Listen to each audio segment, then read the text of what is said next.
Hi, I'm going to read a book to my grandkids. Happy birthday to Abraham and Anastasia. We are going to read Alice in Wonderland. One summer day, Alice and her kitten Dinah were listening to Alice's sister read aloud from a history book. But Alice was getting very sleepy. She was dreaming of a world where cats and rabbits were close and lived in little houses. She picked up Dinah and climbed down from the tree. Just then, a white rabbit clutching a large watch came scurrying along.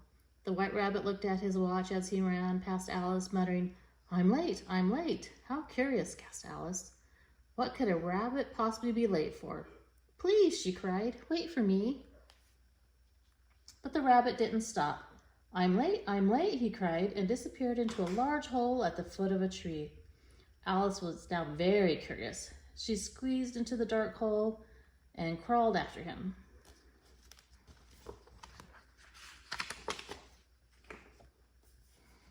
Suddenly, Alice found herself falling down, down, down. Luckily, her dress ballooned out and she began to float. When she landed gently at the bottom, the white rabbit was just disappearing through a tiny door.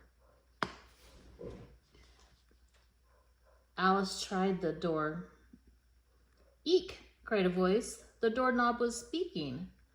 I'm looking for the white rabbit, said Alice. Please let me through. Sorry, you're much too big, replied the doorknob. Try the bottle on the table over there. Alice saw the bottle labeled, Drink Me, and tasted a little. Soon she had finished every drop. Then she began to shrink. Alice became so tiny that she was able to get through the little door. On the other side of the door, Alice found herself in the strangest place. There were talking birds and walking fish, bread and butterflies, and other most unusual insects. Then Alice saw the white rabbit through the trees in the distance. But her way was suddenly blocked by two fat little men, Tweedledee and Tweedledum. My name is Alice, she said. I'm curious to know where the white rabbit is going. The two little men both began talking at the same time. Alice couldn't understand what they were saying, so she simply set off in the other direction. Oh. Walking along, Alice heard singing. She turned to see a toothy smile and a pair of eyes. As Alice looked more closely, an odd-looking cat with purple stripes appeared. I'm Alice, and I'm looking for the white rabbit, she said. Which way should I go? I am the Cheshire Cat, said the old, odd-looking cat. And if I was looking for the white rabbit, I'd ask the Mad Hatter or the March Hare. That way, and he pointed towards a path in the forest.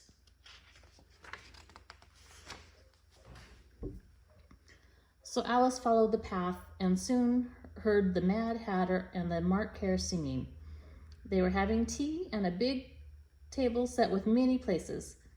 We're having an unbirthday party, said the Mad Hatter. We have only one birthday a year, so there are 364 unbirthdays. Alice laughed out loud. Why then, today is my unbirthday too, she announced happily. It is, said the Mad Hatter. What a small world. Tipping his hat in honor of Alice, he removed from under it a lovely unbirthday cake, which he presented to her with a flourish. Then the Mad Hatter and the March Hare joined hands and danced around her, singing a very merry birthday song.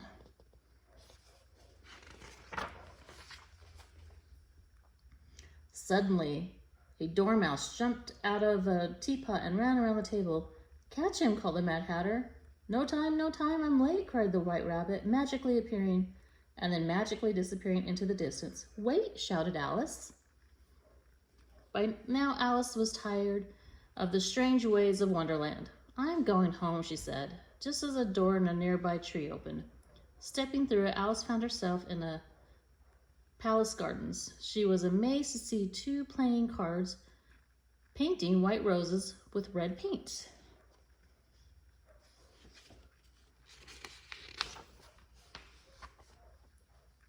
And there was the White Rabbit announcing the Queen of Hearts. The Queen walked right up to Alice and said, "Do you play croquet?"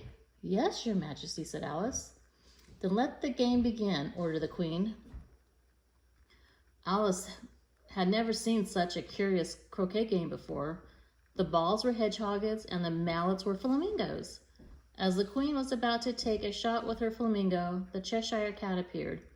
The Queen's flamingo panicked in the confusion. The Queen lost her balance and fell over. She was furious. "Off with their head," she yelled at Alice. "Shouldn't I have a trial first?" Alice said.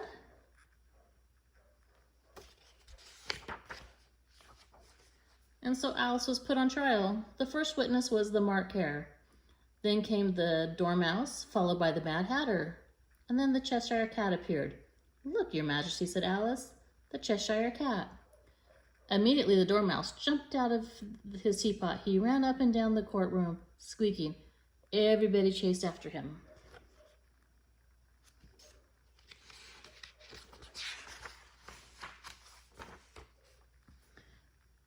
The Queen began yelling at Alice again, "Off with her!" And before the Queen could finish, Alice said, "You don't frighten me. You're just a bad-tempered old queen." And then Alice fled the courtroom. Alice ran and was soon lost in a maze of hedges. She could still hear the Queen's voice, but it sounded very far away now, as if in a dream. Wonderland faded, and she could hear someone calling her. "Alice, please wake up. You've been asleep for a very long time." It was her sister. Alice rubbed her eyes and woke up on the riverbank. "You've been dreaming," her sister said.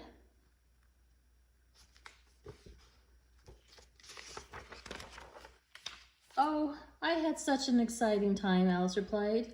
"There was a white rabbit and I followed him, and never mind," said Alice's sister. "It's time to go home for tea."